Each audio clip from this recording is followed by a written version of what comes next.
Well, good evening, everybody, and welcome to our Friday evening study. Tonight we have James Rudd, is going to be speaking um, about man in the image of God. So Jim hasn't spoken to us for a while. He's been one of those that have been around the block a few times and has been. So I believe you were in AC and you've been around in the early days of oh, I would consider early days. I came in 1980. So you could tell us a little bit about yourself. It's been a while since you speaking. Listen to me, since you spoke to us. Go ahead, Jim. Sure. My name's Jim Rudd now. I went by James for a long time, but I changed to Jim because I have twins and one of them is named James. I have a younger son named Josh who just graduated from college. I have a wonderful wife named Jean. Yes, we're all the J's. I'm an engineer, graduated with a degree in polymer chemistry, also have a degree in theology. Um, Played with theology, chemistry, and now computer security and infrastructure for more than a quarter of a century. So I'm getting old. Right now, we live in Fort Collins, Colorado. That's about an hour north of Denver. We moved here from Boston about 15 years ago. Man in the image of God. We read Genesis 1:26 and 27.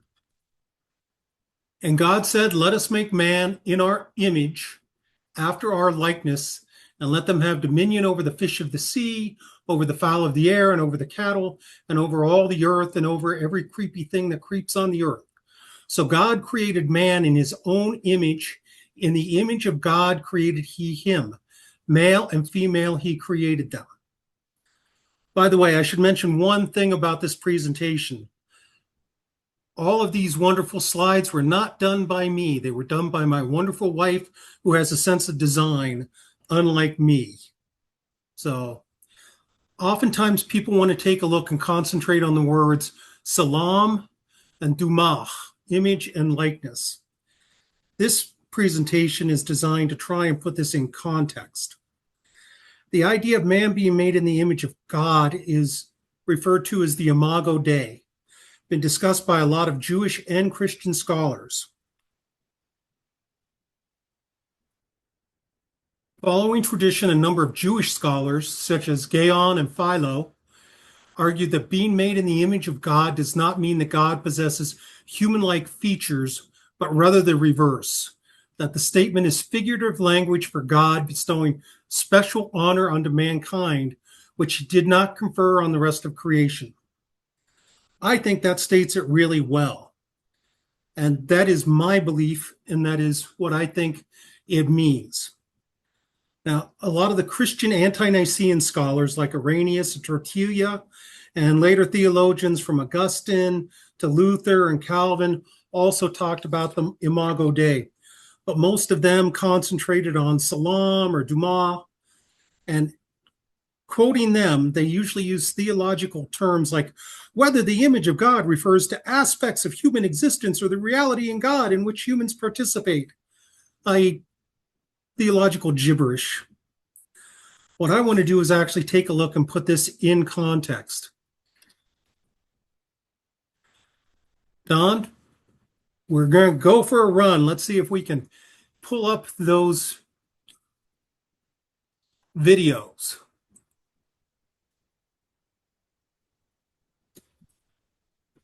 If you can play it, mise en scène is referred to the film term, and it's setting the scene. Normally, you see it at the beginning of a movie. You need to give some details on what's Okay, going this is on. the Star Wars opening crawler. Yes. Okay.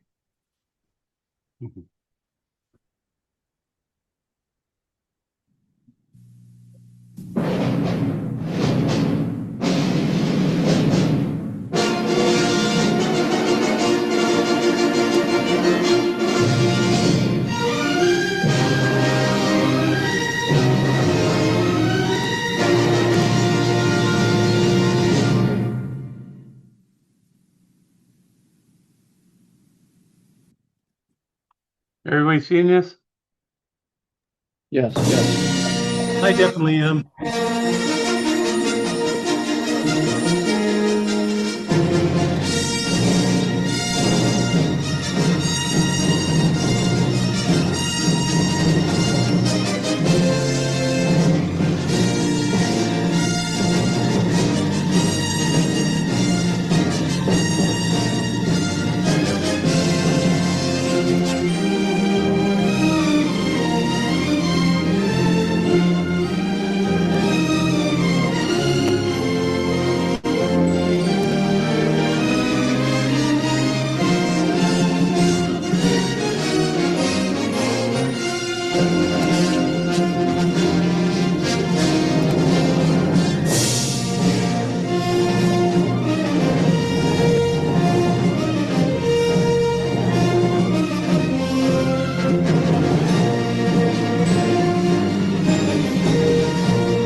That's great, Don. You can kill it there.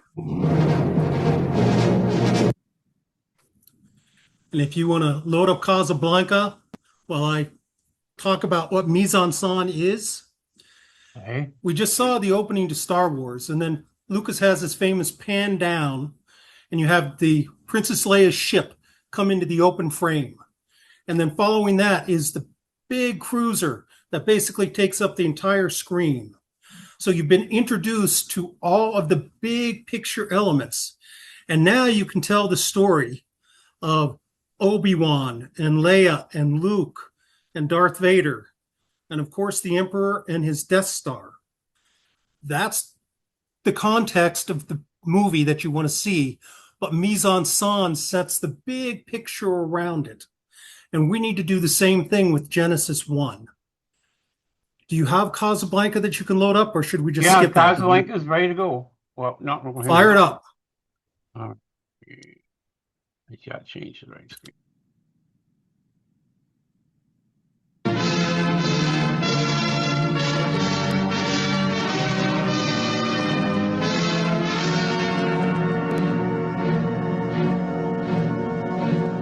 With the coming of the Second World War, many eyes in imprisoned Europe turned hopefully or desperately toward the freedom of the Americas.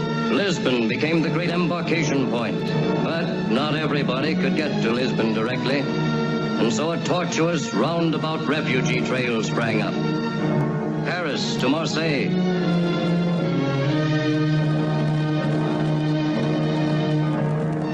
across the Mediterranean to Oran,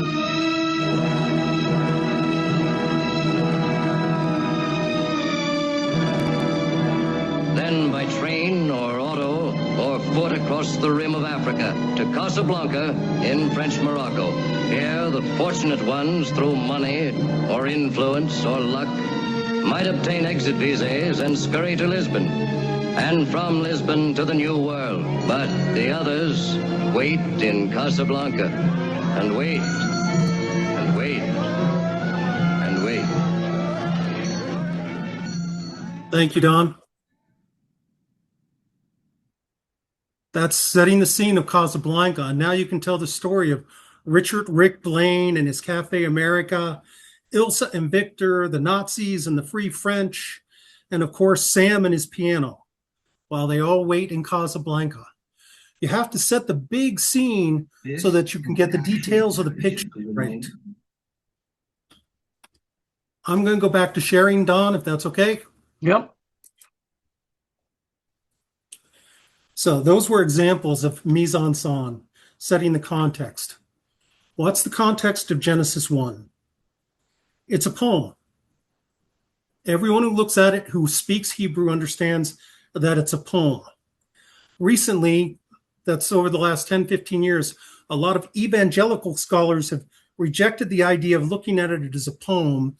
And that's because a lot of liberal scholars have taken a look and said, oh, it doesn't really mean 24 hours for a morning and an evening. It actually means some kind of long time frame, like billions of years. And that way evolution can be there, and God guided evolution. So to fight back against that, a lot of these evangelical scholars have downplayed that this is a poem. I think that's a big mistake. They're not putting it in the right context. Context of poetry now is very much different than what poetry was back at the time of Moses. Back then, you didn't have a lot of writings. You didn't have a lot of people who could read. So I'm not going to say that Genesis 1 is some kind of allegory. I'm going to say it's just the opposite. It was set to poetry so it would be easy to remember because it's so important.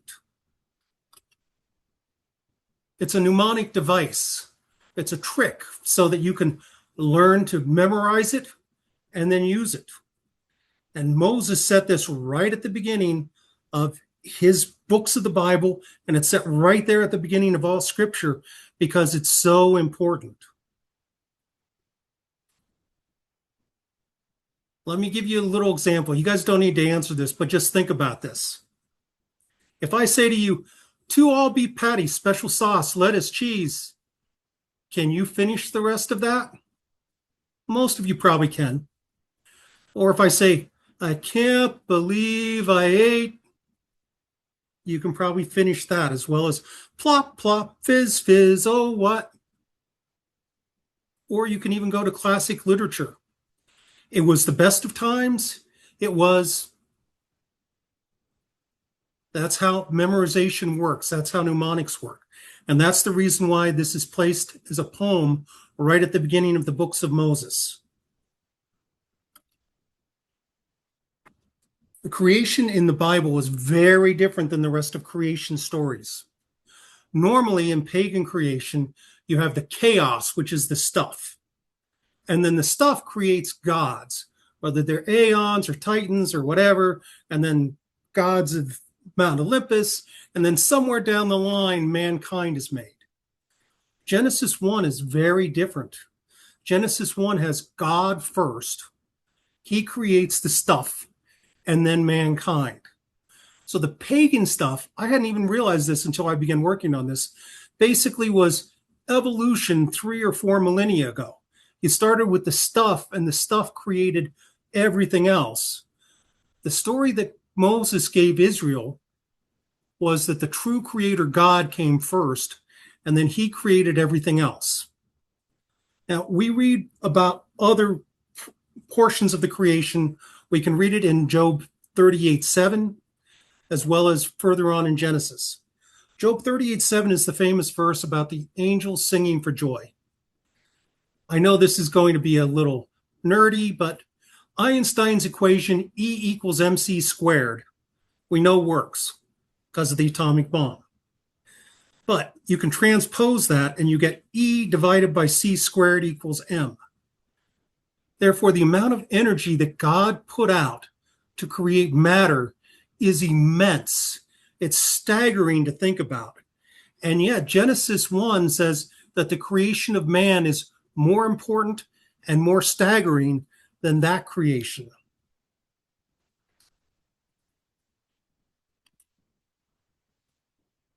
God saw,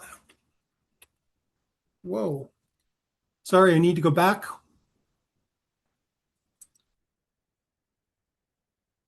Okay, this got put in a little bit of the wrong order. That's okay.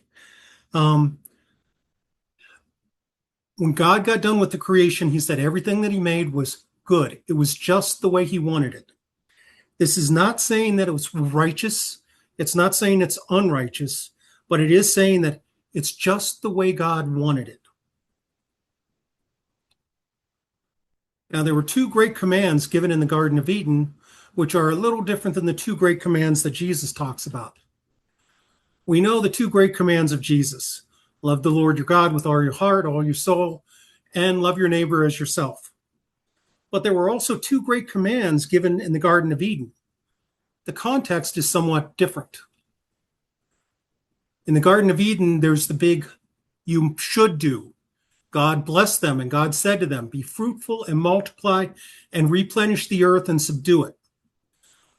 The big don't, but the tree of knowledge of good and evil, thou shalt not eat from it, for in that day that you eat, surely you shall die. We can take a look at Seth was also created in the image and likeness of God. After the serpent was introduced and after they had sinned. Genesis 5, 1 through 3. This is the book of the generations of Adam. In the day that God created man, in the likeness of God made he him. Male and female he created them, and blessed them and called their names Adam. And in that day when they were created, Adam lived about 130 years and begat a son in his own likeness, after his own image, and called his name Seth. Moses wrote that for a very specific reason. Just as God created us and let us be in his likeness and his image, when we create our children, they're in our likeness and in our image, which means they're also in the likeness and image of God. Mankind can reproduce. That's the reason why it says in Genesis 1:27, man is given the attribute of God, but it takes a man and a woman combined to carry out that attribute. That's different than the angels. The angels, it says, can't do that. We can take a look around us and we see, well, hey, the animals, they reproduce. What's so special about that? Well, I think that's sometimes we get caught up in our technological age and we forget how special the earth is. I think that we see the animals reproducing and we forget how special our ability to reproduce actually is. Because animals are different. It says in Ecclesiastes, who knows the spirit of man that goes upward and the spirit of the beast that goes downward? So I'm sorry, no matter how much you love Muffy, the dog, or Tiger, the cat, they're not going to be in the resurrection. They're not there. But there's something that's in us that God takes back and will be there in the resurrection. Now, I'm not talking about a separate spirit like Aristotle and Plato suggested. The idea of separating the spiritual and the physical was alien to the biblical concept. Up until about 15 years ago, I came and looked at human creation, and I thought man consisted of three main parts: body, mind, and spirit. The body is nephesh in Genesis 2:7. We're formed from the clay of the earth. This plus the head, that is our intellect, and our heart, which is our character, formed us into a man, and you had to have all three things working together to be a human being. I talked with Ray Wooten about this at a feast in Tennessee 25 years ago, 30 years ago. And back then I hadn't realized that also requires the spirit of man to hold all of those things together.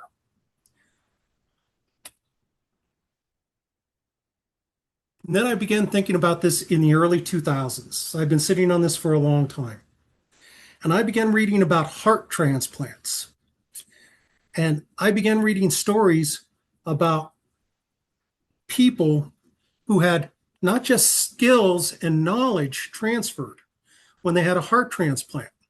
You would have someone who couldn't play piano, wasn't interested in music. They receive a heart from a musician and they can just play the piano. Not that they had an interest and they learned, they can actually play the piano. You have people who worse drawers than I am, worse design skills than me, but they get a heart transplant from an artist and now they can do amazing landscapes. So something is being transferred when you have that heart transfer.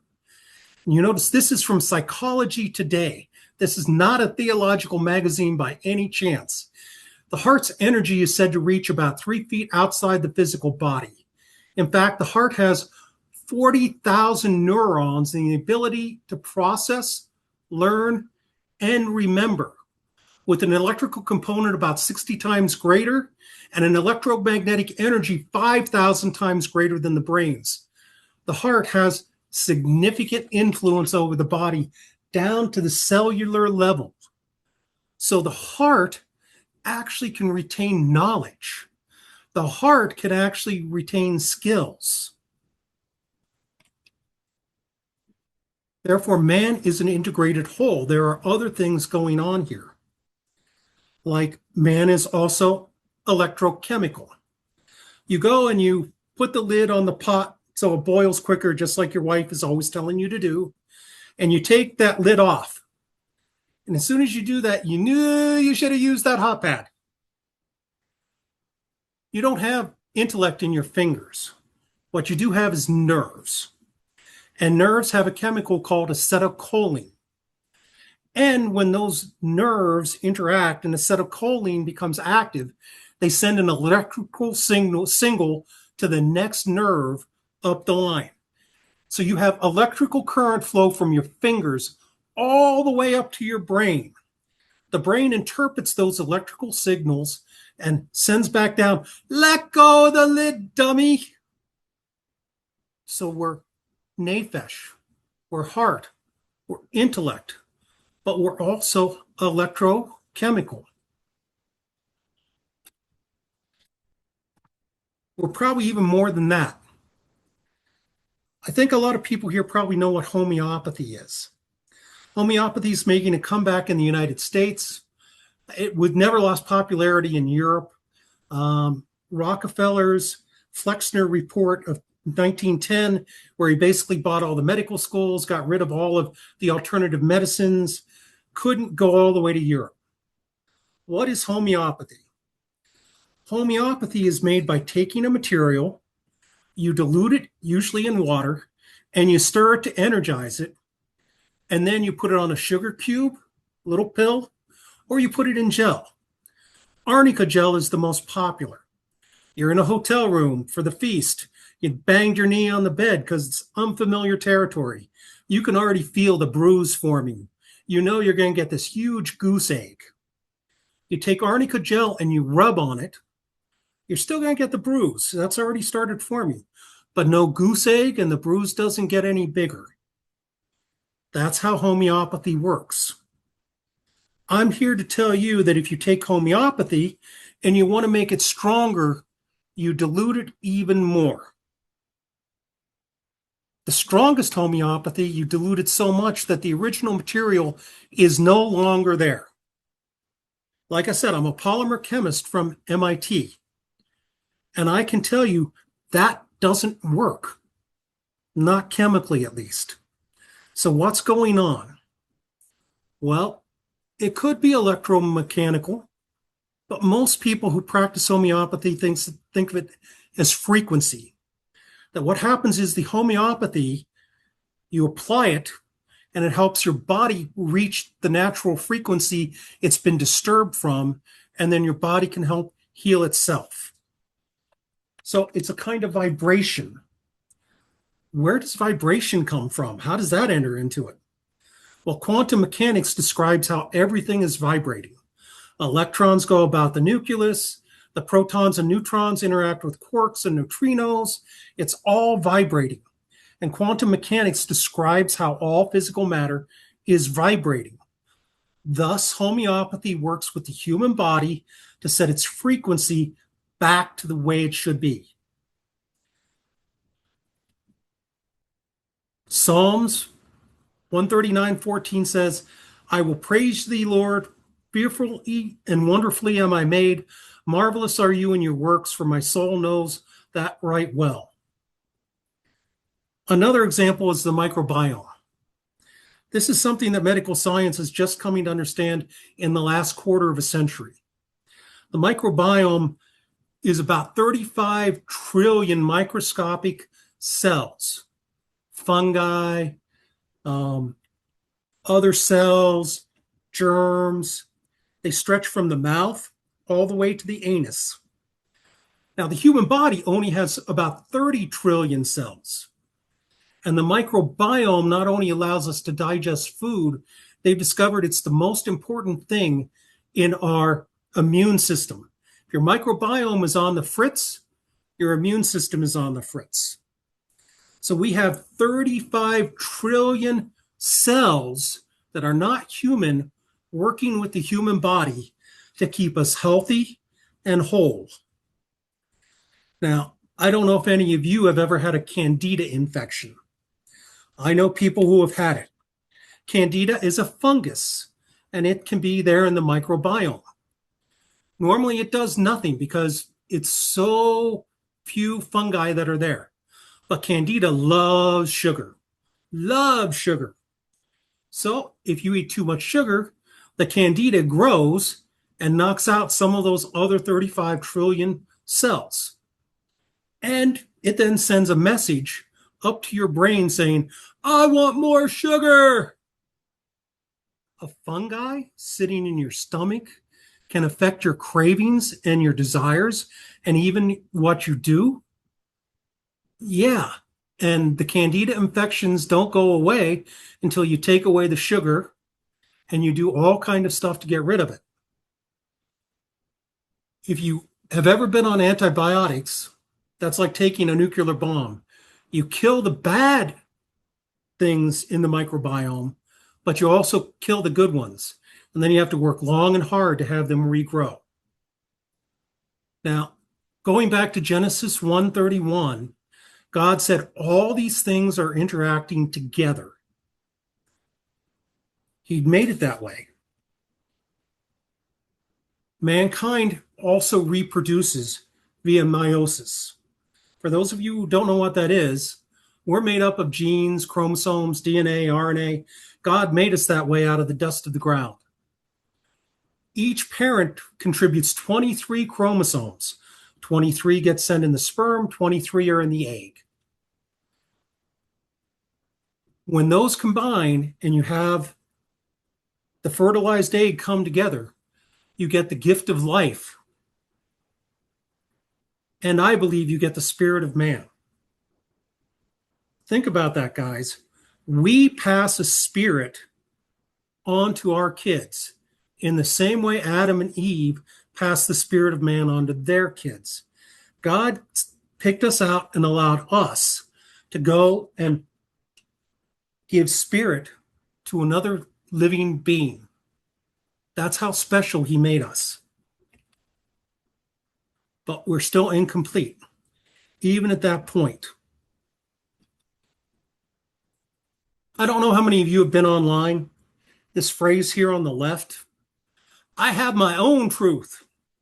That seems to be the online guide, where Deuteronomy was written in the form of a suzerain covenant.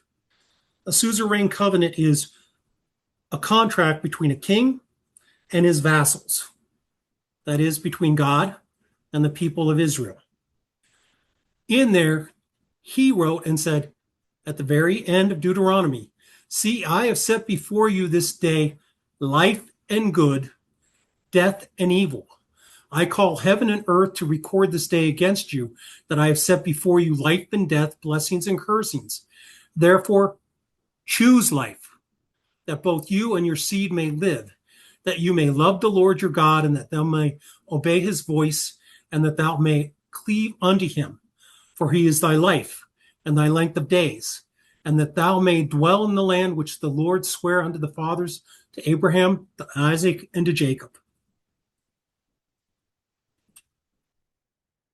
This brings us back to the tree of knowledge of good and evil. God himself, I believe, taught Adam and Eve good and evil. Sometimes we read over and we don't set the context. And we say, oh, the serpent just shows up. Adam and Eve have been around for 2 days, and God just sort of threw them out there and let them be on their own. No. Genesis 3 talks about God walking in the garden, sort of like that's his custom. Adam and Eve knew his voice. God was there in the garden, teaching them good from evil. How long did he teach them? Weeks, years, probably not decades. When you go online, you can take a look and you see a lot of people go, oh, no, that doesn't make sense. If God taught them for years, why wasn't Eve pregnant when they were kicked out of the garden? All you have to do is read those first 6 chapters there in Genesis, and you know that the average age of the first child being born was close to 100, not close to 20. So I think they just hadn't reached puberty when they were still being taught. Humankind was designed that we're integrated together. Only God gets to decide what is good and evil. If we want to get closer to God and carry out the responsibility that we're supposed to have in being perfected, something that he said to us, he said, here's good, here's right, here's bad. I want you to choose to do it the right way. And he designed us in such a way that we would do that. God says in Jeremiah 17:10, I, the Lord, search the heart. I try the reins, even to give every man according to his ways and according to the fruit of his doing. God gave us his words and his instructions so that we could have life and have it more fully. Our Heavenly Father made us so wonderfully it could be hard to comprehend, but he left us up to us to determine if we would fulfill that potential. Will we take the knowledge of good and evil and fulfill the destiny that he set before us? Like Uncle Ben told Peter Parker in Spider-Man, with great power comes great responsibility. That's the responsibility of each and every one of us. Thank you. That's all I have, Don. You didn't want me to. Oh, I guess I have one last thing. If anyone's interested, this paper is up on keepersoftheway.org, and there are other things there if you're at all interested. Okay, you didn't want to show that light coming out of the. Yeah, if you could do that, that would be great. I think that would be a great Okay. way to end. All right. I will stop sharing. Sure. Is actual footage of the moment life begins. It's called the zinc spark, a burst of light that happens the instant a sperm fuses with an egg. This flash is no coincidence. It's triggered by a sudden surge of calcium inside the egg, releasing millions of zinc ions into the surrounding space, creating this incredible light show. But it's more than just beautiful, it's essential. The brighter the spark, the healthier the egg, a signal of its ability to support life. It also plays a role in protecting the egg, helping to prevent multiple sperm from entering. This is literally the first step in the process that led to you. If life begins with a flash of energy, what does that say about you? Right now, every cell in your body is generating over 1 trillion electrical signals per second, all powered by the same force that lit up the very beginning of your life. It's in every thought, every heartbeat, and every breath that you take. You're more than flesh and blood. You're a walking, living field of energy. So the next time you wonder what you are, remember, your light, your energy, and it all started with a spark. Thank you, Don. And I personally think there's even more. I mean, people talk about auras and things like that. I don't think we yet understand how complex God made us.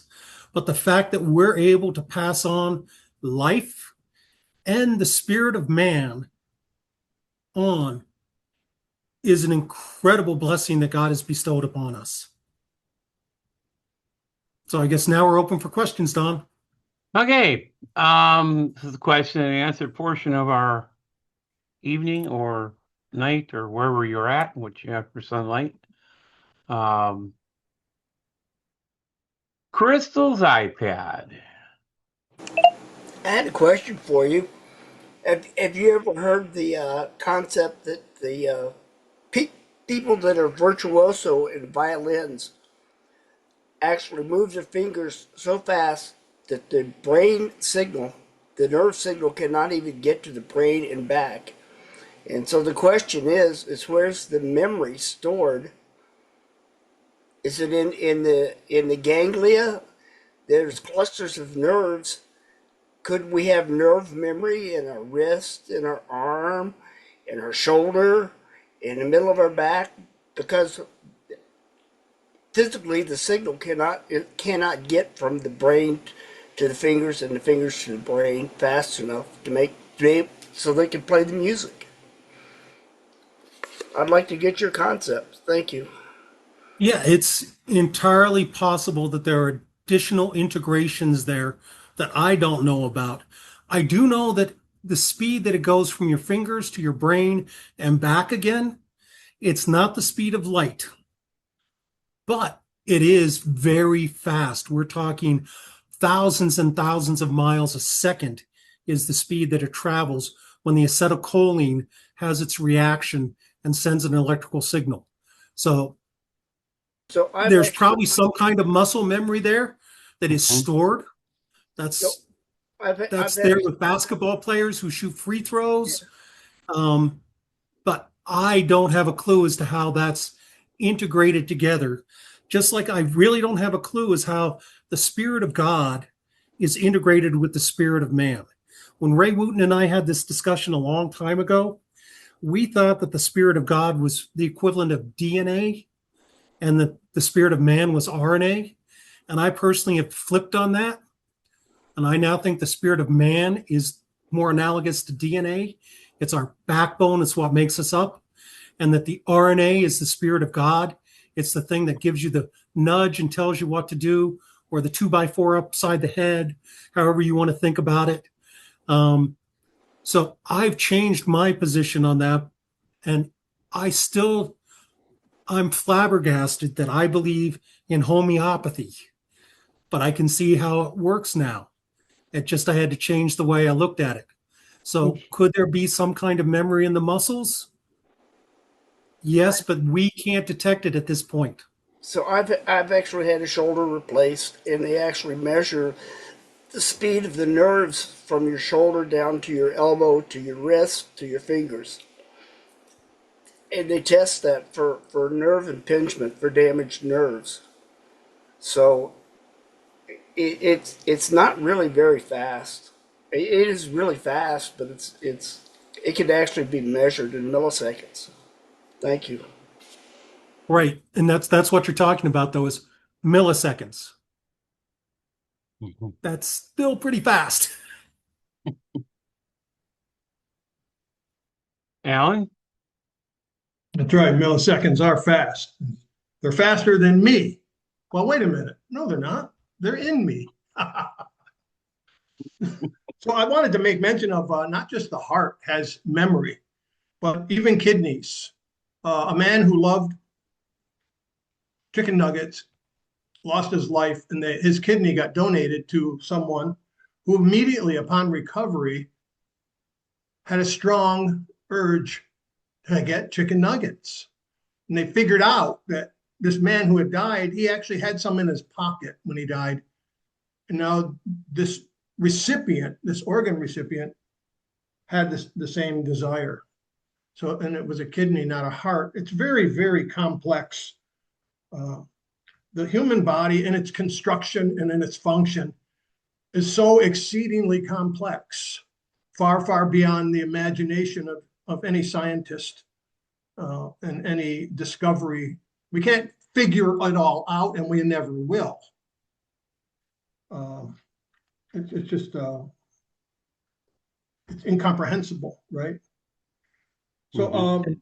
Alan, just so you know, there are even stories of people who have had blood transfusions who have had the same kind of thing. okay, Now, just so you know, this is only 5 or 10% of the people who have these kind of changes, organs changed for someone else or whatever from the stories that I've been able to find. But it's not like it's very rare. 10%, there have been something like 20,000 heart transplants. So that means 2, 3, 4, 5,000 people have gotten some kind of knowledge from another person via the heart. yeah, I, amazing. I find that staggering. And I don't know how that integration works. Just like I'm not completely sure about how homeopathy works, but I think it does.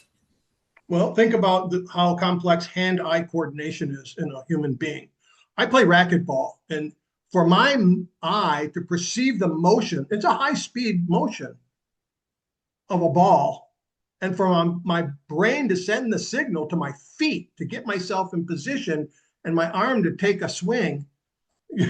This is extremely complicated. If you've ever watched a man running down the football field, jumping in the air to catch the ball, his brain is doing all these things, telling the body to do all these different motions in a very rapid pace to make all that happen. It's far, far beyond. We should tremble at his word from Psalm 139.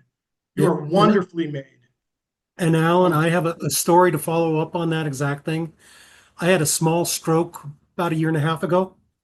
And when I woke up, everything was dizzy. Everything was moving around the room. And I'm like, what in the world? I covered one eye and everything was fine. I covered the other eye and everything was fine. But when I took it off, the two eyes couldn't focus anymore. The blood clot had lodged in that area. I don't know if that area of the brain is healed or whether neuroplasticity has said, I'm assigning that someplace else. But it took almost a month for me to stop seeing double. And during that time, the double images got closer and closer together until they finally melded back together. Mhm. How does that work? Well, obviously, I was training myself. I was going through therapy and I was doing stuff and my brain was healing. But how did that work? I don't have a clue. Yeah, you're right. You're right. The idea that our bodies can heal themselves. I mean, what kind of a being would you have to be to come up with that and to figure it out and to set it in motion so that generation after generation, these magical, mystical things would happen? I'm And done. that's why I don't know if any of you are aware of a book called A Brief History of Time by Stephen Hawking. In it, he mathematically describes the beginning of the universe. And I was always blown away by that. And I thought Job 38:7 points directly to that. And as I'm doing this study, I'm like, and that's nothing compared to what he did with us. Mm-hmm. And that's kind of staggering to me that just in the last few years, I've been thinking, wow, wow, what he did for us. Yeah. Three things. First thing is, Alan was talking about running, moving your hand-eye coordination, feet, the whole bit. The muscles respond to electrical impulses. So not only is the brain directing everything, the brain is at producing the energy to do all this, the energy to run the muscles, the energy to create the transmission back and forth. It's all being done up here. Um, so that's an amazing thing to be able to generate that energy to do those impulses. There was a lady who had she was a Taekwondo karate champion, and she had a humongous accident, lost part of her brain, and she didn't remember anything. She couldn't do anything. And the therapist dressed her up like she would be in competition uniform, put her in, and she was just like, why am I doing this? Why am I sitting in this wheelchair in this gymnasium dressed up so silly? And two men came out at her to attack her. And instantly she was out of that chair, cutting, slicing, kicking, doing it all. And then she was standing there afterwards going, how did I do that? So, these therapists knew, they called it muscle memory. You just have to create the environment for that muscle memory to be attached or brought forward.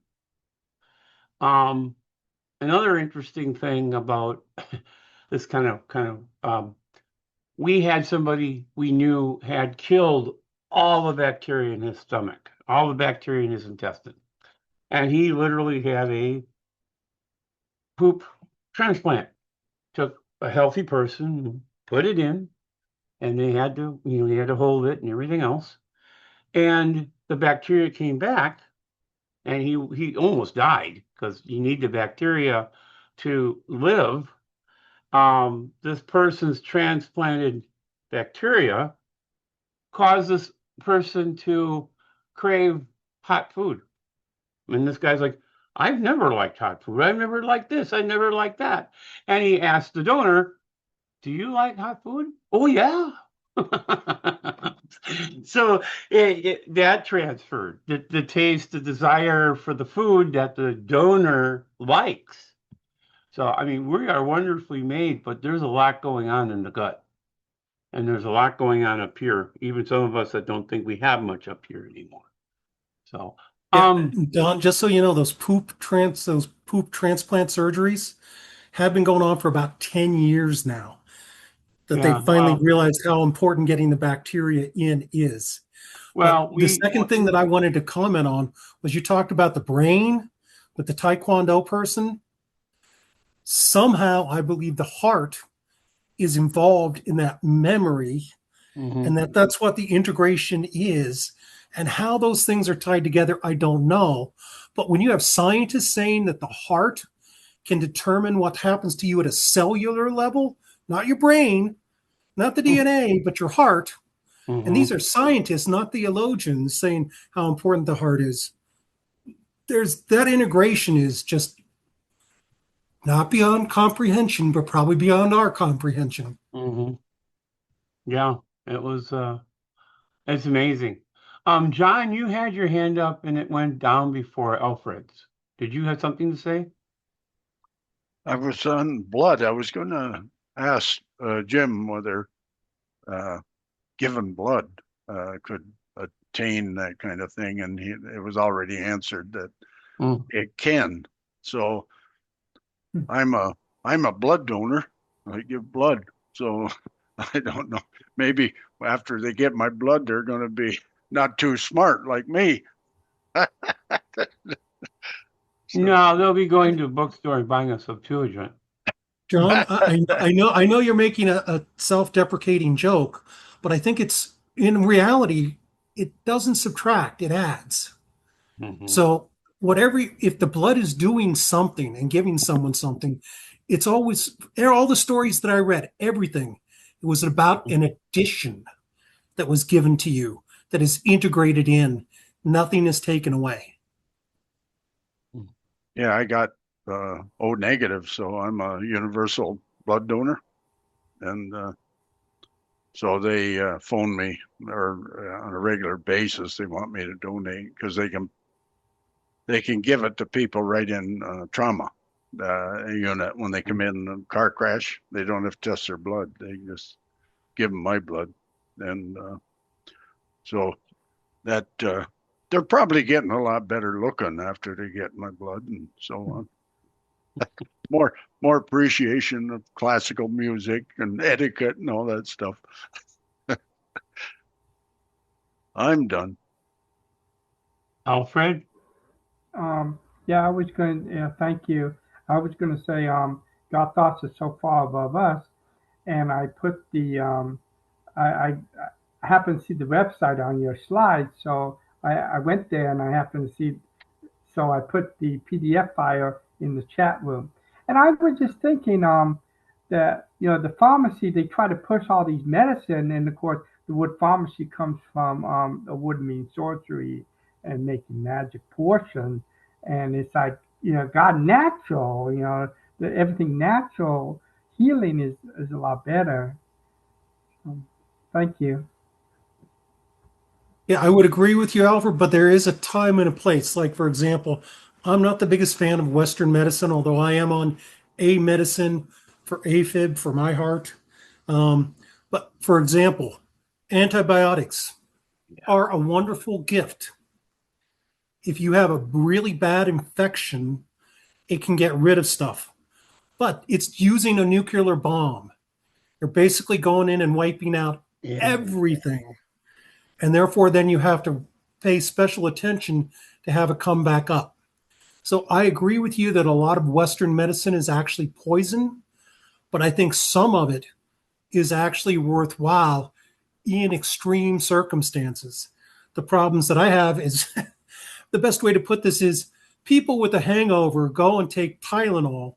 So you've already destroyed your liver and kidneys with alcohol, and you're putting a poison in to destroy them more so you feel better. Not quite the way it should be done. Stan? Yeah, this is slightly off topic, I think, Jim, but I'm so curious I have to ask. When you talked about the double vision, I've never had that. Was it consistent where one of the two images was kind of like phantom? If you were to reach for that image, you would be touching nothing, and the other one was actually the solid object? And was it always the same one, left versus right? For some reason, my mind is just curious about that. I'm done. It wasn't either. It seemed that neither one was quite right, Stan, and that it wound up having to take time to get it integrated back together in my brain. Even when I was working on the computer, what I would do is I'd be seeing double images. So I'd put a patch on one eye, work for a while. That would get to a major eye strain. So I'd switch the patch to the other eye, and I could still work and do everything. It was only when I had both together that I couldn't focus. So I don't know how else to describe it. Sorry.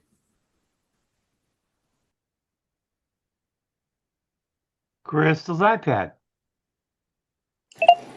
Two comments. I've had two strokes, and they both were in the visual cortex. So I agree that it does put a whack into your sight. It can really mess your head up. The other comment I wanted to make is we have a lot of wildfires in Canada right now, thanks to our Canadian brethren, and the smoke is coming down here. And I have chronic respiratory conditions, and I find that I can be woken from a deep sleep with a panic attack. And it was hard to figure out until I coughed up whatever was bothering me, and the panic vanished. So I'm suggesting that our wiring is such that emotions can be influenced by other bodily functions, like not breathing properly, and it may not be apparent. So in other words, when we talk about our heart, could it be our gut? I know that the Bible talks about, often translates the word heart, and if you look at the Hebrew, it's talking about intestines or the inner parts. It seems to be talking about gut. So I'd like to hear your comments about the gut versus the heart. Thank. I don't have a lot of opinion on that, but I do know for a fact that there are lots of naturopathic doctors who say you need to work on your emotional trauma. This emotional trauma that happened here or there or whenever is actually affecting your health now. And until you deal with the emotional trauma, your body can't heal. I haven't seen that. I'm not going to completely poo-poo it, since I used to poo-poo homeopathy and now I'm a strong believer in it. But I wanted to let you know that there are a number of natural doctors who do approach those exact kind of things, that panic, emotions, whatever, have to be dealt with so that you can actually heal physically. Could they one cause the other? Could emotional trauma cause your gut to have problems? And That's what a lot of these doctors believe. or could I'm your going to sidestep that issue. I haven't studied that the way I've studied other things. I do know that those kind of fields, those kind of doctors exist. so if you actually have an insult to your gut, let's pretend you took a bunch of antibiotics and just wrecked your gut. Could that then cause emotional problems? Thank you. Well, again, let's go back to Candida. Candida is a really well-known infection. It's a fungus. And when you feed yourself too much sugar, it takes over your gut. And then it can actually take over your emotions, giving you cravings saying, I want more sugar. Sugar's all I want to eat. Give me sugar. So it's possible that those kind of things can affect you physically. Yes. We know it's a fact with candida. There are things they have to do outside of antibiotics. There's grapefruit seed extract, don't eat sugar, carbs. There's all these things you can do to fight it. But if something like sugar can cause that to act up, maybe the emotions can too. I just don't know. Okay, for those people on the YouTube feed, if you have a question or a comment or something you'd like to say, just type it into the YouTube chat and I will read it into the room. Gail? Thank you for the Jim. Thank you for the presentation and the effort with all the videos, especially the last one. So when you were talking about how Moses created the Genesis of it being poetic, it reminded me because my country has many tribal groups, and the Aita, are very old. I mean, their tradition in the marriage, this is just marriage. It's just grouping together. Then the man and the woman who wants to get married takes a bowl with water, and then there's rice in it, or another bowl with rice, and they just eat it together and they're married. Okay, that's a simple um, part of marriage, of like Adam and Eve eating together.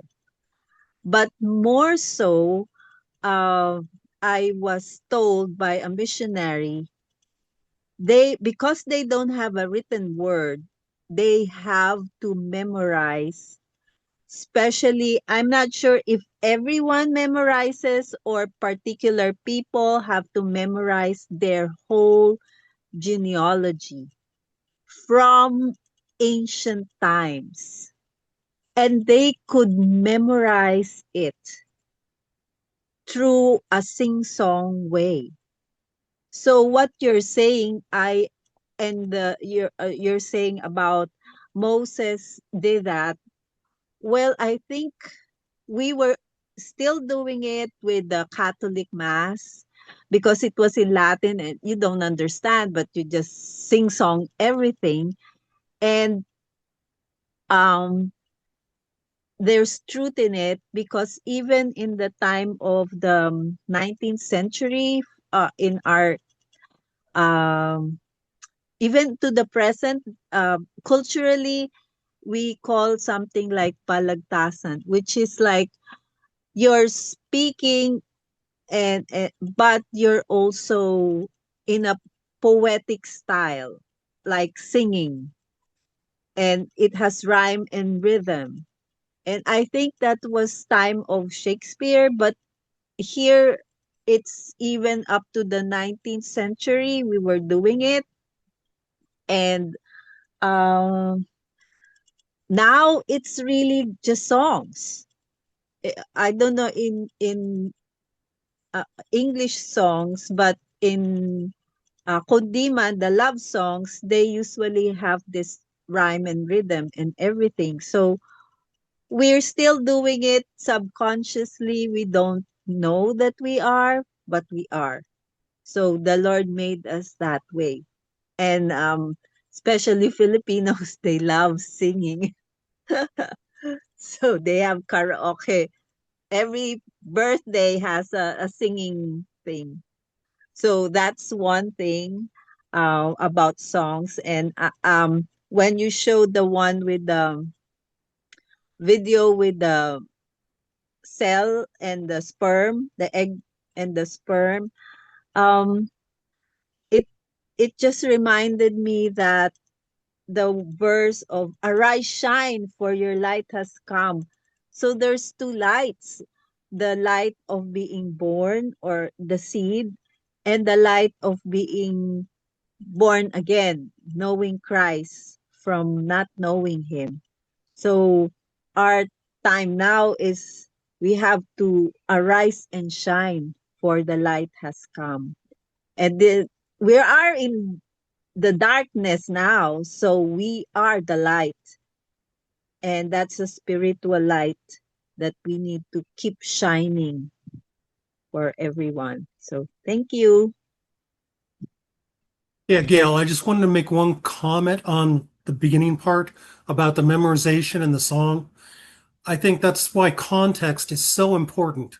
Sometimes people want to take a look at the original Hebrew words to get the context. And I'm not saying you can't get a more nuanced understanding doing that. I really think you can. But the context is it's a poem.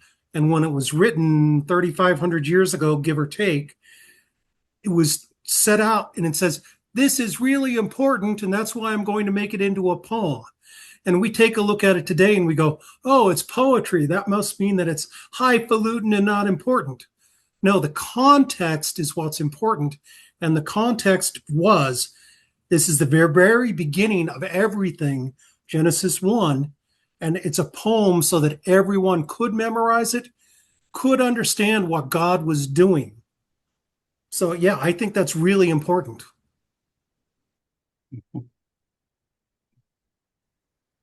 Alan and then Stan. Go ahead, Alan. Yeah, I agree with you, Jim. So it's already seen in the tribal communities. They sing everything because that's how they remember their forefathers. Thank you. Yeah, context is very important, but content is also very important. And if we're being given, Jim, let me be contrary. If we're being given content that is a poem, my question to you is, when does Genesis become no longer a poem, but to be taken literally? And I will cite Genesis 2, verse 4. That's when the poetry stops. It goes through 2-3. This is the history when they were created. So he's saying chapter 1 is the history. He doesn't say it's the poem. He doesn't say it's to be taken as symbolically. It doesn't say that. So you can understand why people don't accept the poetry idea about that. Do you also I understand what you're saying, but again, I'm going to go back to, it doesn't matter the way we look at it. What matters is truth, and truth is, in Hebrew, it's a poem. I think it's historically accurate, and that's what a lot of people want to say, well, it's a poem, so it's not historically accurate. But why can't it be both? And I think that was the intent when it was done. So sorry, go on. So you're saying it can be taken literally, even though it is a poem? I'm saying it's supposed to be taken literally. It is not an allegory. It is literal. Okay. But it's designed as a poem to make this, again, the creation story of everyone around Israel was you had the stuff, and then the stuff created gods, and somewhere down the line, man got created. Okay. Israel's creation story was very different. It starts with God, whose name in Genesis, I think it's 2:7 is when it's first revealed as YHVH. That he was there first and he created everything. So this poem is meant to be a fact. This is the creation, not the way you pagans think about it. I'm not being nasty. I'm just saying that's the way they were, pagans, not believers in one God. And that this is historical fact. This is the way creation was done. But here's a way for you to memorize it so that you can keep it all the time. It's more important. That's the context. not the Okay. context of image and likeness, but the context is poetry was more important, not less important back then. Okay.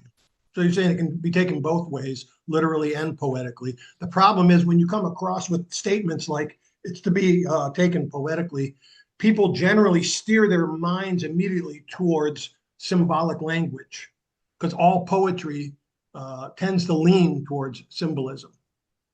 Today's poetry does, and that's why a lot of these evangelical scholars, like I said, want to ignore that it's a poem and say you should just look at it historically and therefore take it as a fact. I believe you should look at it historically and take it as a fact, but still understand it's a poem. Therefore, it's more important and more literal than if it's just prose. Okay. That's what it was meant back then. That adds a lot of clarity then to what you were saying. Thank you. Can I just add, that's how the natives, the tribal people of old and even now, it's all rhyming, but it's literal. There's rhyme and music to go with it, and it looks like they're singing, but actually they're memorizing the story so they could understand. So thank you. Dan? Ellen, thank you for being contrary because I guess I didn't make that important enough when I emphasized it. I think I do in my paper that I emphasize it's more important. That's why it's a poem. That's why you need to take it more literal than other things, if you will. It's so sorry. Thank you for pointing that out. No, Jim. Actually, my wife sitting here says she got it. She was trying to tell me that my comment was not necessary because she understood what you meant and I did not. So probably most people got exactly what you meant. And I was a little bit dense there. So I apologize. Questions are questions. Clarifying is important. So thank you. Okay, are we all done now? All right. Go ahead, Stan. Yeah, Jim, I know you made a comment that Israel's creation story was different from the creation story of the nations around them, in that Israel's creation story started with God. And it's interesting, in the book of John, chapter 1, the first 3 verses corroborate that when John wrote, "In the beginning was the Word, and the Word was with God, and the Word was God. The same was in the beginning with God. All things were made by him, and without him was not anything made that was made." So those 3 verses echo the creation story that Israel received. I'm done. Stan, that's a really important point. Just so you know, most scholars agree John was fighting Gnosticism back then. And the Gnostics would have said, hey, they took a look and there was this story. It's in the Nag Hammadi, which is like the Dead Sea Scrolls out of Egypt. A God created a God, created a God, created a God. Somewhere down the line, this one God created the physical world and he screwed up. And the really good God winds up sending the serpent into the Garden of Eden to let Adam and Eve know the real truth. So it's really screwed up. That's what John was fighting. And he said, no, no, no, no, no, no. When it says everything was good and was just the way God wanted it created, that's the reason why he has there. No, Jesus, our Savior, was there and part of the creation. And the physical is not bad, is not terrible. It isn't all about the spirit. So when you're saying that it draws back, he deliberately pointed to Genesis 1:1 and used that and said, that's the same story that I'm telling here with Jesus Christ, if that makes sense. Chris?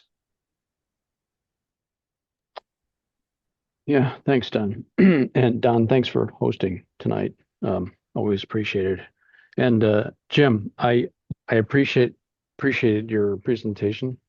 Pretty informative, and I like the way you tackled it from the perspective of it's not so much the interpretation of the words, because I think we do get kind of wrapped around the axle when it comes to a narrow perspective. But what's really fascinating here is Genesis 2:7. You quoted it already, but it reads, "Then the Lord God formed man from the dust of the ground," indicating that God created man from the dust of the ground and breathed the breath of life into his nostrils, and the man became a living being.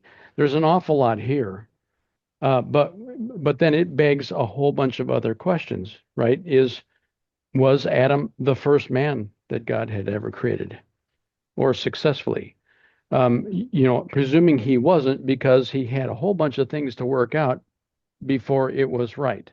And the other thing it says is God breathed the life into him. So interesting that God can breathe from his breath into man and convey life. And it's just very interesting, the fact that it says in the beginning. This is the stopwatch. This is the beginning of our timeline as human beings. And you go through this and you realize there's a lot here that we don't see. But also, interestingly, in verse 7, it doesn't say God formed man in his image. It just said he formed him from the dust of the ground. And I've always felt that our form is in God's form, raw form, like a stick man. But the elements of in his image would also include his ability to see and hear. He conveyed that to us, our ability to think and have rational thought over and above other created, entities. And we also have the ability to have relationship and communication. He had to formulate all of that stuff, for the first time, presuming that this had never been done before. And how do you get all of it to work together? That's what's fascinating to me. And then he gave us the possibility to learn about him and to eventually become part of his family. That is just the staggering, really beautiful part, for me, at least. Anyway, thank you very much for your presentation. Chris, I just want to make one quick comment on that. Yes, Genesis 2:7, God breathed the breath of life, and I believe gave us the spirit in man at that same time. For me, the staggering thing is, until I began thinking about this 20 years ago, I thought he does that for each individual human being now, not with the spirit of God, but the spirit of man. But no, that's not what the context of Genesis 1 is. He gave us the ability to pass along the spirit of man that he put in our forefathers, and we pass that on to our kids. How? I don't know. But for me, that's the amazing part of this whole story. Crystal's iPad? I'm going to make two quick observations, and that is in Genesis 1:14, before humanity is created, he lays out the plan of salvation. That's the first time the word feast or moed is laid out. So before he actually breathes the life into a human being, he has a plan to cause that human being to be part of his family. And the second observation is in the book of Malachi, when the priests are begging him, "Why won't you hear our prayers?" And he comes back with his judgment on them, that they have done treacherously with the wives of their youth, else they would have a desired, he said he hates divorce because he cherishes and wants a godly seed. He wants us to have godly children with the breath of life in them. Thank you. Well, and I'm going to just go back real quick to the two great commands in the Garden of Eden. That is, you're not allowed to make your own right from wrong. I've talked to a lot of Christians, and they have this idea that when they ate of the fruit, it's like taking a USB data stick and they downloaded some kind of knowledge. No, they were declaring that they would set their own knowledge. They would set their own truth. I don't think that they got some kind of great knowledge transferred into them. It was the way that they went about doing it. And I also think that when you talk about in Genesis 2:7, that, yeah, it's The family is what it said for us, to be fruitful and multiply. That's our job. There are other things there we have to choose. We were given free will. We're supposed to choose his ways. There's all kind of things there. But again, the two commands, don't choose your own right and wrong, and be fruitful and multiply. Make your family, because your family is my family. So the question I have is if we choose right and wrong, are we declaring the French concept of liberty? I'm enlightened. I can make it. I can choose the rational right or wrong. Yeah, and I think that's the wrong way to go about it. We don't get to choose right and wrong. That's what he outlines, and that's the reason why I have Deuteronomy 30 in there. I set before you this day good and evil, right and wrong, life and death. Choose the good part. Don't do the bad part. But he still left that choice up to us. So I personally think it's because of Satan, and Satan, who was created perfect, will end up choosing to go the other way. Where when he created us, I don't think he created us perfect. And I don't agree with the idea of original sin. That's off the topic. We can come back another time. But I think we were created neutral, and that we were designed to want to choose God. That's why people are always looking. If we follow your French idea of liberté, equalité, fraternité, well, then that's going to walk down Satan's path, because he's there. He wants to influence us and say, my way is right, choose my way.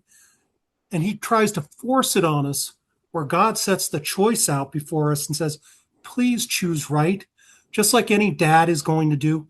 I want you to grow up and mature, and I want you to do the right things. But I know if I force it on you, that it may not work out that way.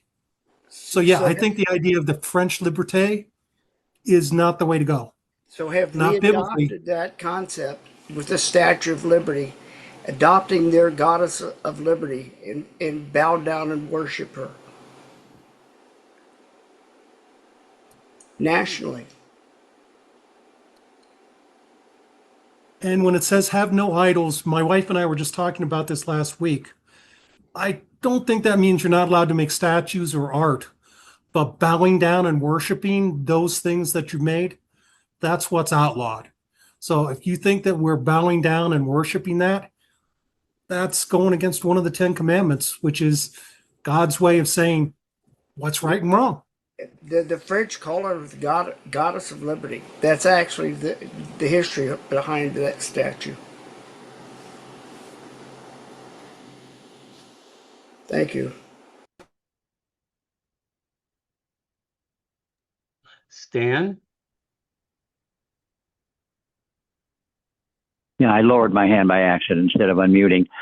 Jim, I wanted to make sure I understood you correctly on a statement you made. I thought I remember hearing you say that you did not feel that by eating the fruit they downloaded some type of knowledge. Did I understand you correctly? That's what I believe, yes.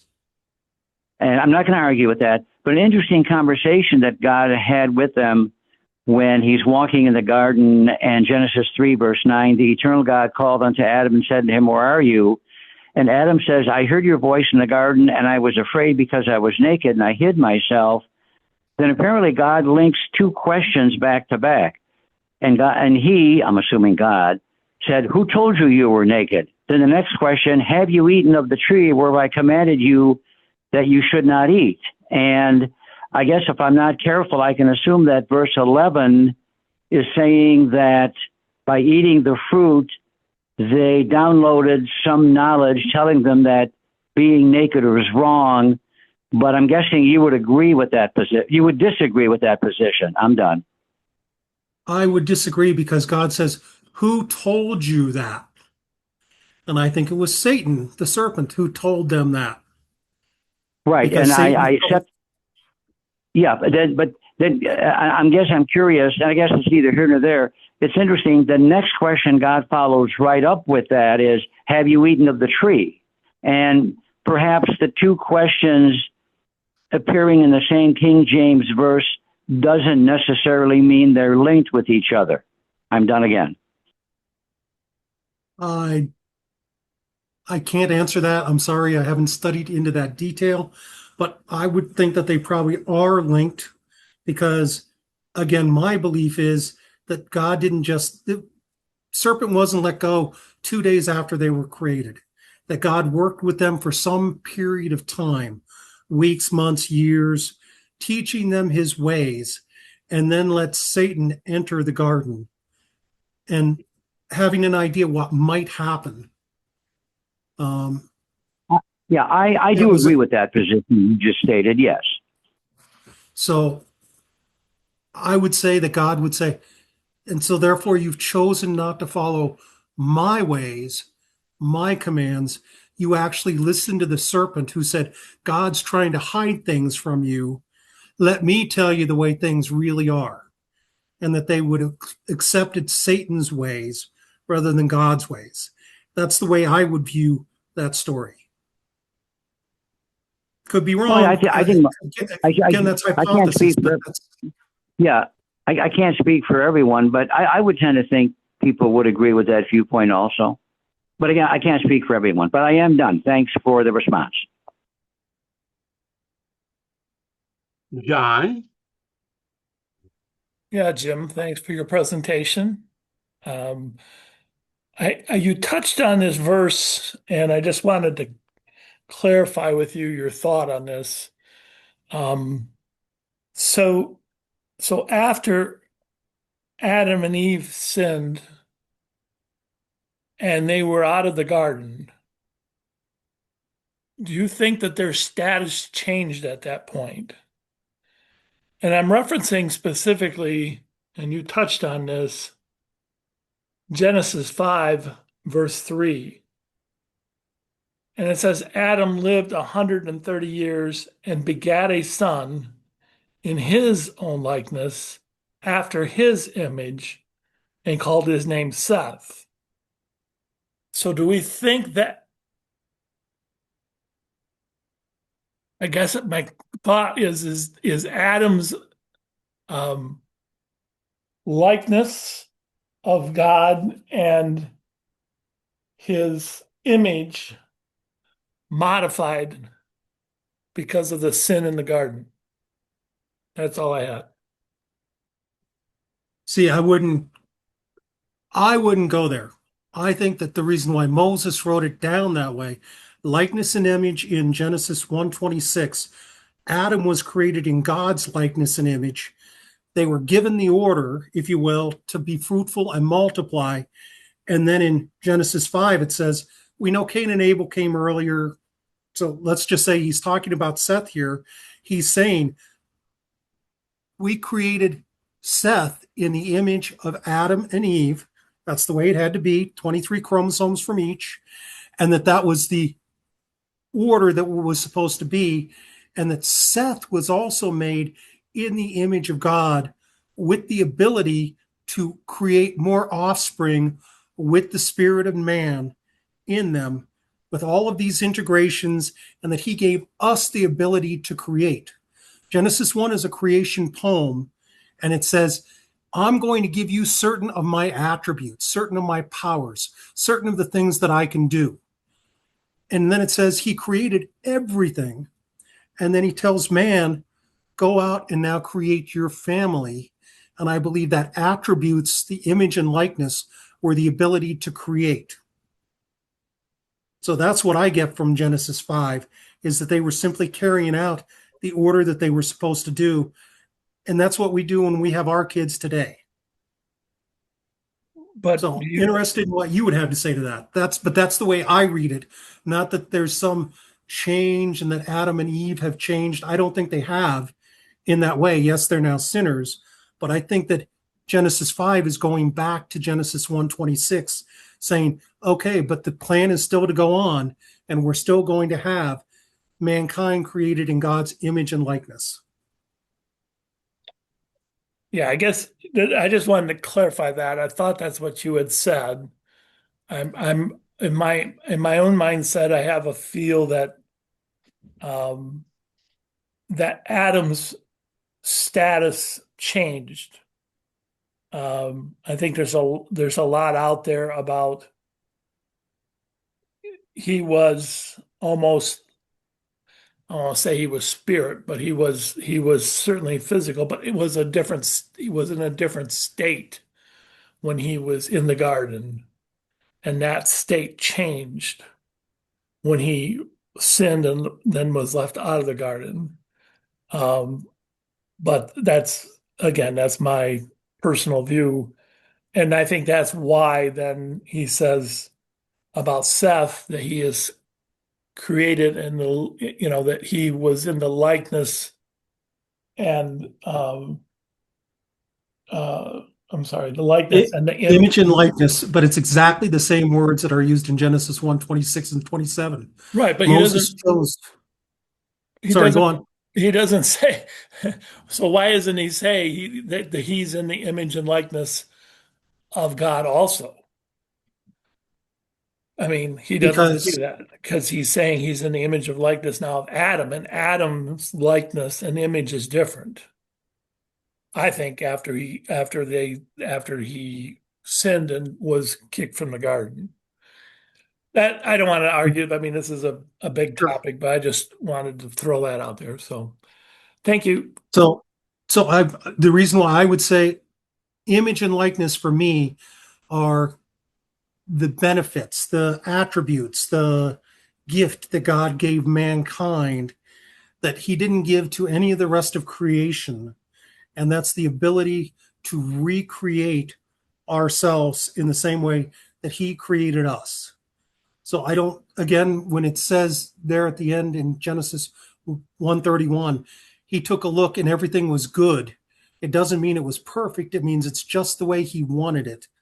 And I think that Genesis 5 is saying that the plan is going to continue on. And that's the way I read it. And that's why the same words are used. I, I think we'll probably disagree there, but I read as an echo the same way John 1 echoes Genesis 1. I think Genesis 5 echoes Genesis 1:26 and 27. That's the way I interpret it. Alan. A couple of small things. Jim, did you quote from Jeremiah 17:10 that I try the reins? Yes, I did. Thought you did. Interestingly, in that same verse, he says the heart, he tests the heart. And I try the reins is kidneys, of all things. So we were talking about organs and the internal parts of our body all being interconnected and having memory. Why is he saying, I test the kidneys? I test the heart and I try the kidneys. So it's just not the heart only. Just a small point I'm making here. The other point I want to make is Acts 17:28, which has to do with offspring. For this is Paul's comment to the philosophers in Athens.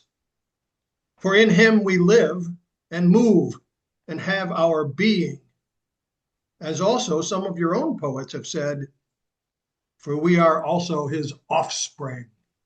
So this idea, this concept of being his offspring kind of fits into the theme that you covered here tonight.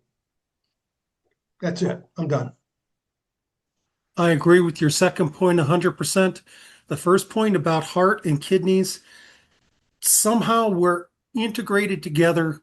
Nephesh, heart, kidneys, lungs, spirit of man, spirit of God, energy, frequency. That's the amazing thing to me is how that integration works. And in all honesty, I don't understand most of it. All I can do is take a look and say, it looks like that is the way it works. Why and how? I don't know. Chris.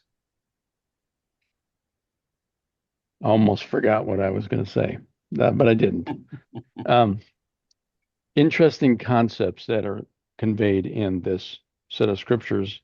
In what comes to me out of this is God is basically giving us a whole bunch to think about, but one of them is his comparison of him to us as a comparison. He is a God. We know he's the creator, but he gave us image and likeness from both of them.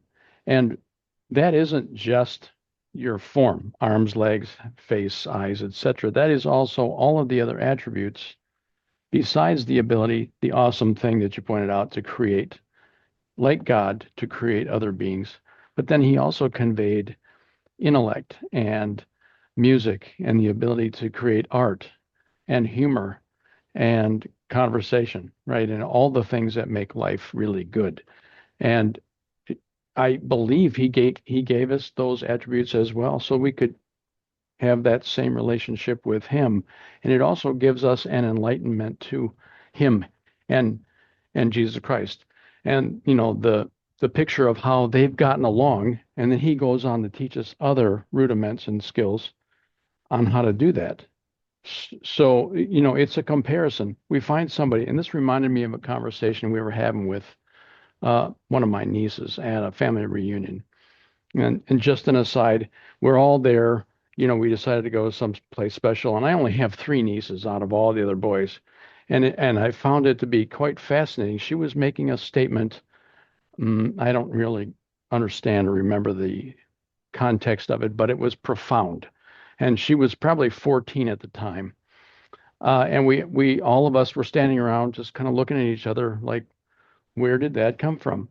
And then she made an offhanded comment that she says, but I'm just weird. So, take it for whatever it's worth. And I thought to myself, well, wow, we are all made in God's image.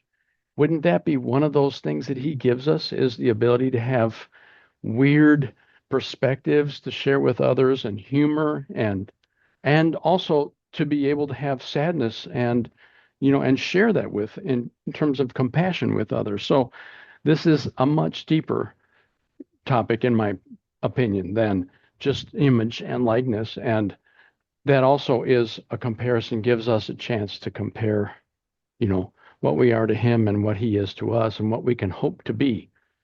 So anyway, in addition to what you said, those are other attributes I thought of. Thanks.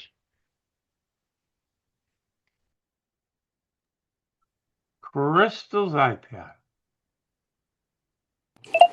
You may have already commented on Genesis 5, 1 through 4, or even 1 through 4, especially focusing on Genesis 5, 2.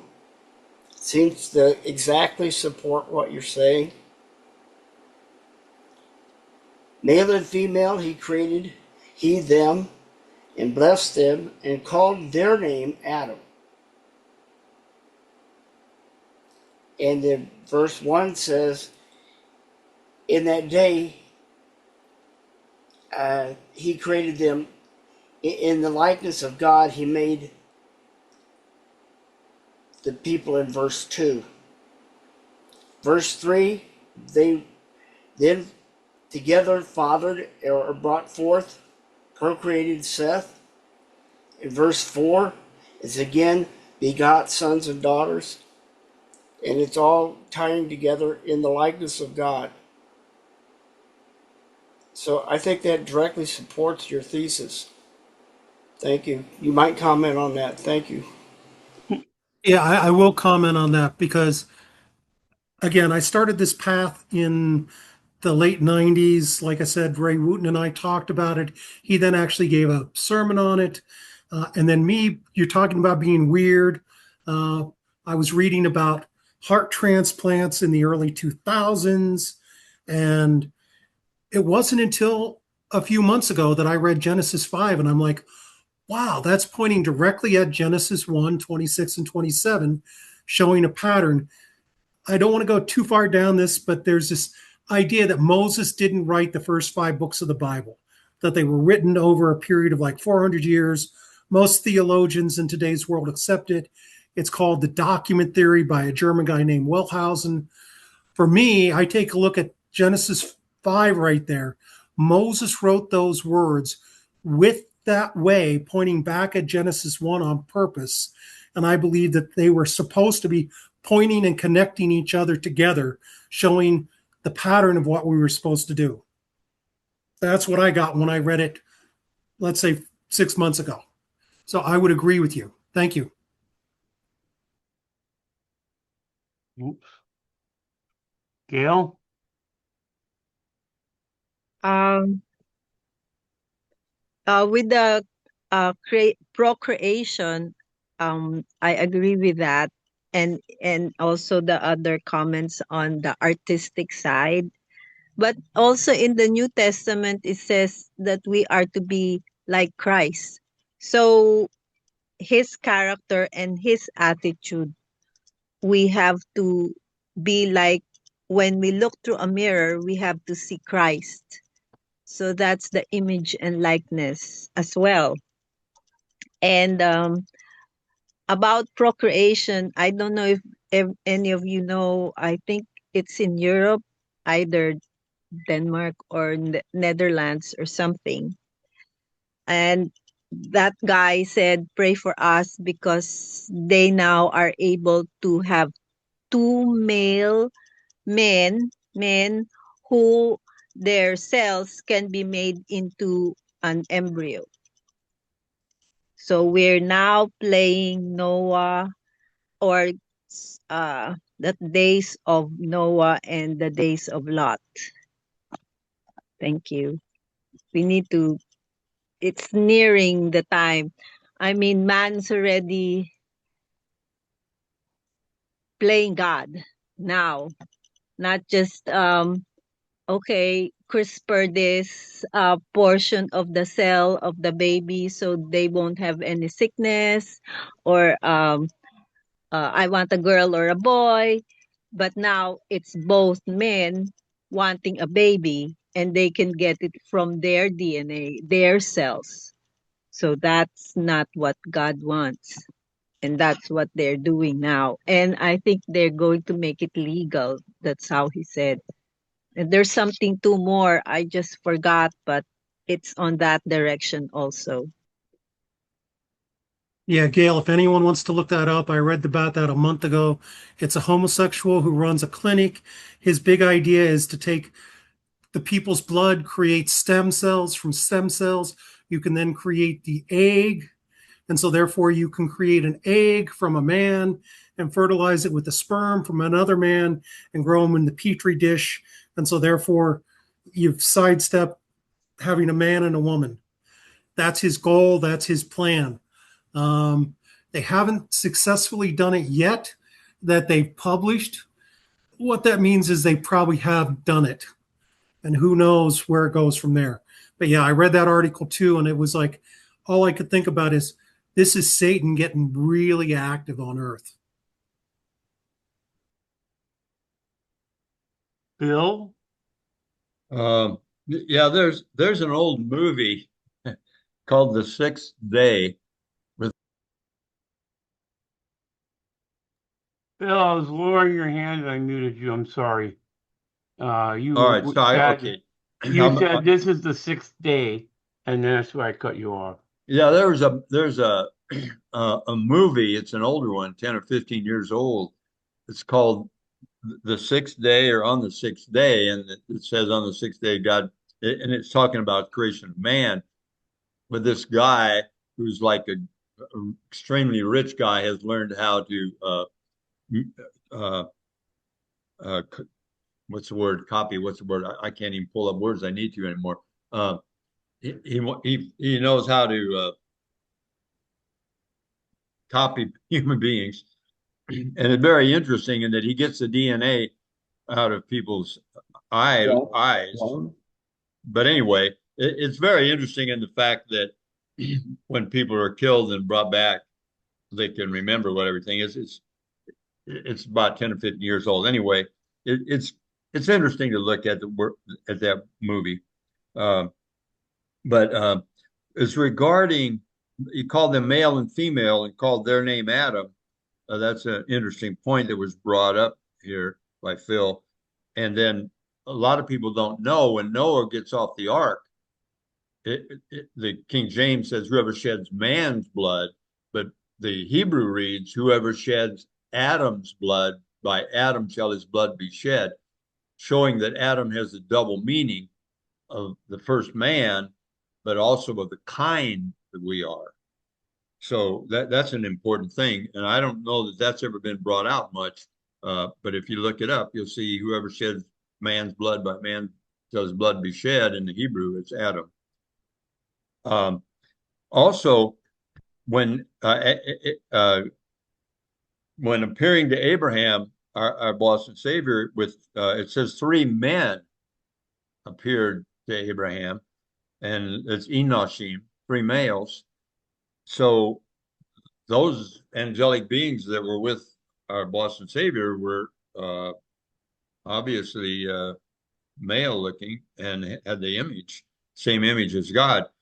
I my personal feeling is when it says, let us make man in our image and after our likeness, the first part God did with mankind already as flesh, but the likeness is what he's working on. And that's where the man has become as one of us to know good and evil. That we're going to be different than angels because angels didn't have to have cancer and pains of the flesh. And as I sometimes say to let the ladies laugh, angels didn't have to bear children, and neither did we men.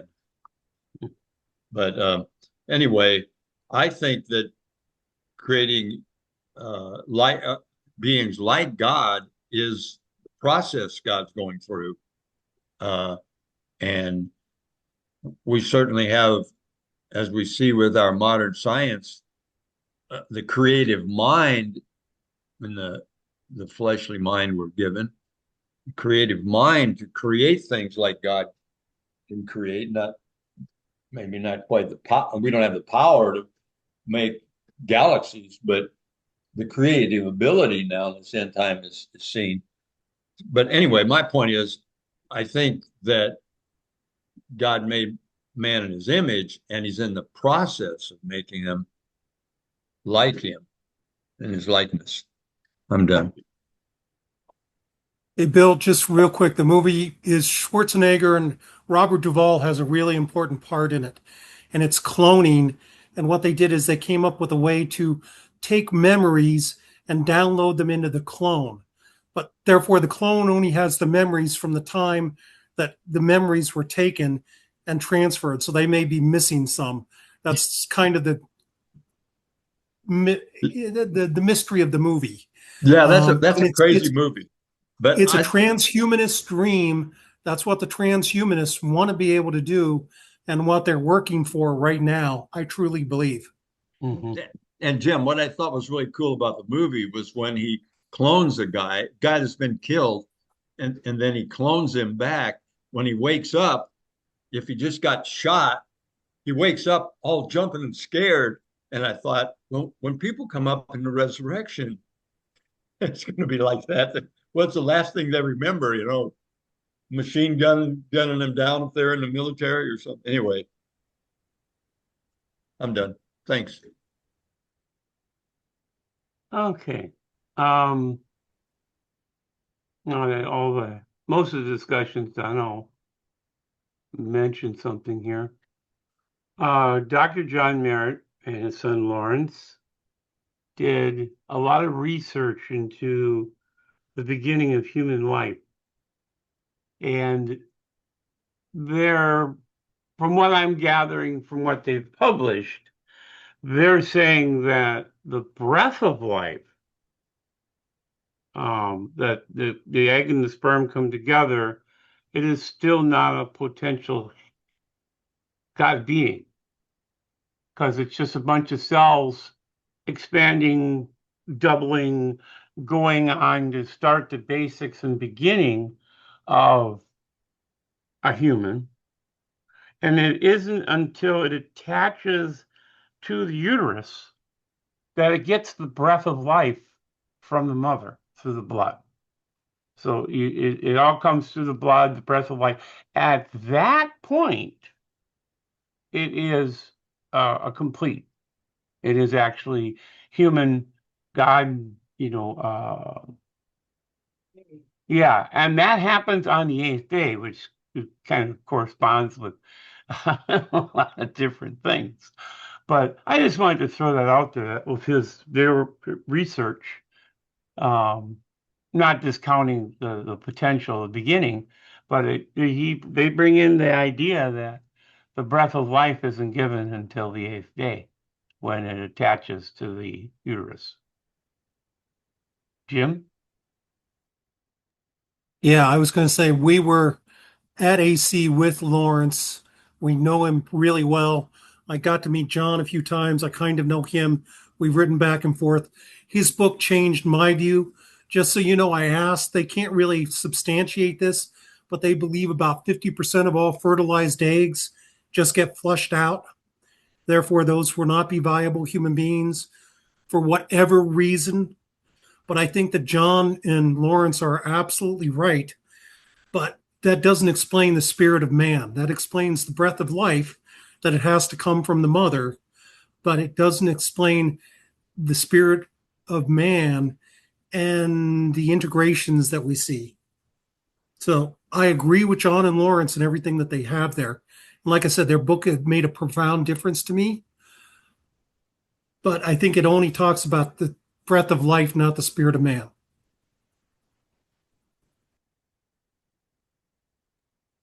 Helps if I unmute. Bill? Yeah, I was one of my in my career, one of the things I did, I was in the videotape industry at the same time as Herbert Armstrong was talking about tapes. And so I think he made an excellent analogy um, of the tape, actually the tape cassette, if you want to look at it that way, is actually like the spirit in man, and the tape recorder is like the body.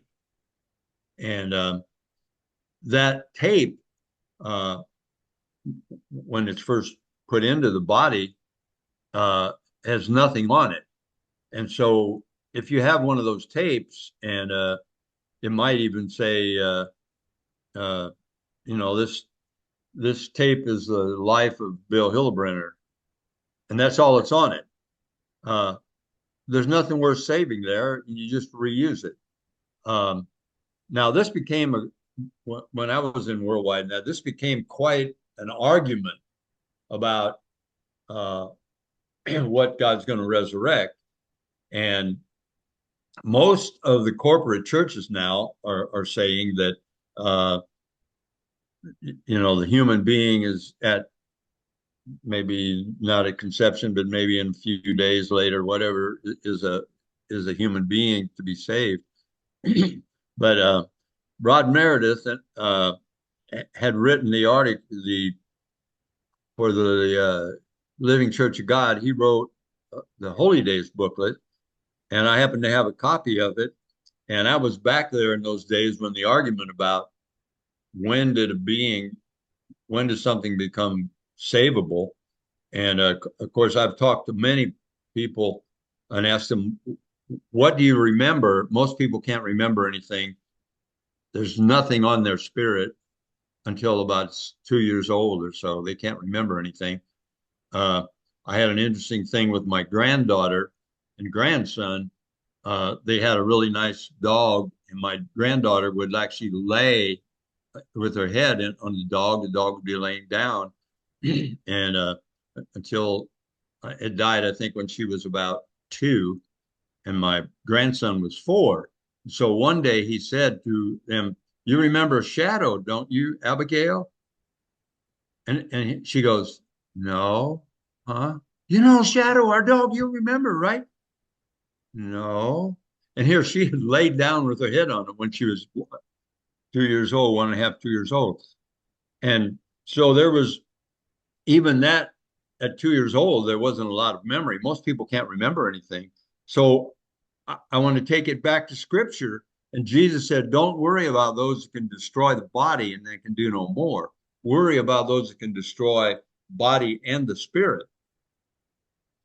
And so it's the spirit that what makes us what we are. We're the same. When I say same, our spirit's got a lot more information written on it. Mine does now at 81 than when I was 18, but it's the same spirit that has memory. I remember the stuff when I was 18.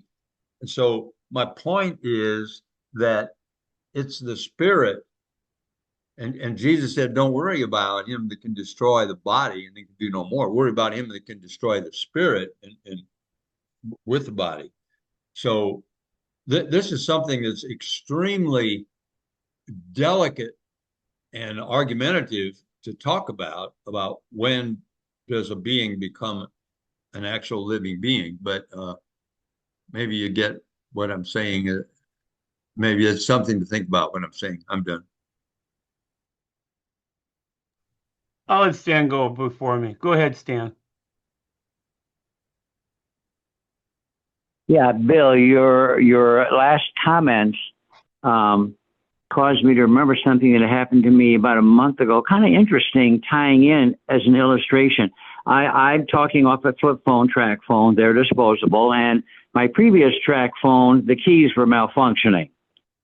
So I bought a new one, and I was the track phone store, and the man said, you could buy a new one. And then I said, yeah, but I'm going to get a new phone number, and I don't have to call everyone. That's okay. I'll take your old phone and your new phone. I will remove the SIMS chips, which contain the data, and I'll switch them. So the new phone, which functions, will have the old SIMS chip with all of the data. And I guess maybe we can think of the SIMS chip as the spirit in man in a very loose way. So he took the SIMS chips out of the phones and switched them. And the new phone I have now has the other SIMS chip from the other defunct phone, but that chip has all the data. So in a sense, did a resurrection take place in a new phone or a new body, and the new phone has the same memory because the SIMS chips were switched? I just thought of that as you were talking. I'm done. Daniel says, in the time of the end, knowledge shall be increased. Yeah, what Stan just said what I was going to say. I was going to say this is a hard drive of the computer that crashed. I want to save all the data, so I can stick this hard drive, which could be considered the spirit, into that computer, and I'll have all the stuff that was on the old drive on the old computer, all the videos, all the stuff, and use it again or reuse it. But I was just now thought of the prayer or the story about the valley of the dry bones and the sinew coming on and the flesh, and they were still dead, and they weren't saying anything. So not only do you need the hard drive, you need the power to run it, which is the breath of life, whether that be spirit or whether it be physical. There still needs to be life to withdraw the information off the card. Just my little analogy. Yeah, I was just going to say, to follow up on your analogy, Don, with the hard drive, you need a motherboard, you need memory, you need a CPU. You have to have the similar OS so that it can read the drive. If you don't, then you're going to have to do some kind of translation. Even if you have the same OS, you got to make sure you have the drivers that can read that hard drive. All of this stuff is integrated together to be able to work together. And I think that's the whole point. When you take a look at the computer that you just had the hard drive, there may be important stuff on that hard drive, but it's all got to be integrated and work together. And I guess that's the point that I'm trying to make, is that us as humans have so many pieces that have to be integrated to work together. And God designed it that way, that we're a complex piece of machinery, electrochemical, physical, all of those things. And I really think that's the way that to look at it. It isn't just that hard drive that's important. We were designed so that all of those things have to be there and have to be working together in harmony for us to accomplish what God wants us to accomplish. That's all.